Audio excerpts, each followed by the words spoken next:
थी कि यार ना करो, पर मैं माना नहीं वैसा। तो हमें लगता है कि शास्त्रों तक पहुंच हमारी है नहीं और सबको संत संग मिलता नहीं, तो अगर अपने हृदय के भगवान की बात माने। पर मन और भगवान की अलग अलग होती बात। भगवान की बात बहुत धीमी होती है और मन की बहुत जोर की होती है। और कहीं मन की बात को भगवान की बात मान मत लेना, नहीं तो वो और फंसा देगा। यही निर्णय करना थोड़ा कठिन होता है। वो सूक्ष्म आवाज एक होती है बहुत धीमी, ए गलत दिशा में जा रहे हो, पर मन आपको बढ़ाता ले। अगर वहीं रुक जाए तो फिर जीत गया। पर 100 में हमें लगता है एक ही कोई अगर सुन पाए और जान पाए और मान पाए, नहीं तो सब प्रवाह में बहते रहते हैं और अंदर से भगवान बोलते रहते, कोई नहीं सुनता है। और अगर उनकी बात सुन ले तो और ज्ञान जानने की जरूरत नहीं, अंदर ही तुम्हारे सारा ज्ञान है। वो अपने आप एक बात मान लोगे तो 2 बात मानने की सामर्थ्य आ जाएगी, 2 बात मान लोगे तो 100 बात मानने की सामर्थ्य आ जाएगी, और एक बात की अवहेलना करोगे तो सब बातों की अवहेलना होती चली जा रही। हम लोग अवहेलना वाली लाइन में खड़े हैं, मानने वाली लाइन में नहीं खड़े। तो अब फिर इसके लिए हमें बाहर जाना पड़ता है। अंदर के भगवान की बात ना माने तो फिर शास्त्र की बात और संतों की बात, यार संत कह रहे नरक भोगना पड़ेगा और बार बार कह रहे थे तो हमको डरना चाहिए, हम मान ले। मन की बात माने तो नरक पहुंचा दे। ये ऐसा गलत सहयोगी हमारा है सहयोगी हमारा सहयोगी है, क्योंकि अगर वो सहयोग ना करता तो यहां भी नहीं आते। अब सहयोग कर रहा है वो, अगर सही सहयोग ना करे तो यहां नहीं आप बैठते। पर गलत सहयोग उसका जो है वो बहुत खतरनाक है। गलत बात पे उसका विरोध करना अपने लोगों को सीखना चाहिए। सही 100 में ऐसा नहीं कि 100% वो केवल गलत ही सलाह देता है, बढ़िया भी सलाह देता है। हाँ, दान पुण्य का भी कहेगा, ठाकुर जी के दर्शन पर है बहुत चतुर आदमी।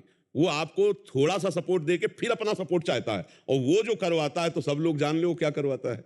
सबका हृदय और सबका मन है कि अगर मन वाली रजिस्ट्री खुल जाए कि देखो भैया क्या क्या कमाया है, तो लगे कितना गंदा आदमी, और हम सब वो ऐसे ही है ऊपर से ऐसे। ये तो भगवान कहते भगवान ने क्या किया, अरे भगवान ने बड़ी कृपा की। बचपन से लेके अभी तक की देखो, अगर पूरा हिसाब हो जाए तो क्या हो जाए। सोचो बचपन से अभी तक की जो हमने गलतियां की, उनमें से एक गलती का है कि पूरे जीवन जेल काटने हो गए, पूरे जीवन, और भगवान ने सब छुपा दिया, सब बचा दिया। अब तो चल दे भगवान की तरफ, अब तो एहसान मानो भगवान का, मनुष्य जन्म दिया, सब व्यवस्था दी, और हम गलती पे गलती कर रहे हैं, वो कृपा पे कृपा कर रहे हैं। तो हमारी हर बात भगवान की विपरीत जा रही, उनकी अवहेलना कर रहे हैं, शास्त्र की, संत की, भगवता, फिर भी हमें सुखी रख रहे हैं। वायु मिल रही फ्री, पृथ्वी में रह रहे, आकाश जल, ये जो भगवान की व्यवस्था सब फ्री व्यवस्था है नहीं।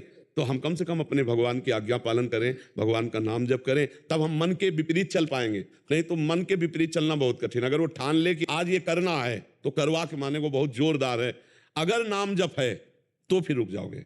राधा राधा राधा राधा राधा पीना है, नहीं राधा राधा मना किया। अगर हम वृंदावन के बात सुन करके कसम खा लिए, नहीं राधा राधा, अब नहीं, हम मर सकते लेकिन पी नहीं सकते, राधा राधा राधा, वो शांत हो जाएगा। कई बार आपको प्रेरित करेगा फिर शांत। और अगर भजन नहीं है, मन फुसला के ले जाता है और फिर गिरा देता है। इसलिए मन की बात और भगवान की बात दोनों को अलग अलग समझना होगा। भगवान की बात समझ गए तो मन तुम्हारे कब्जे में, और अगर भगवान की बात को ठुकरा दिया तो मन के कब्जे में तुम। और जितनी जेलें भरी हैं ये सब मन के कब्जे वालों के भरी हैं।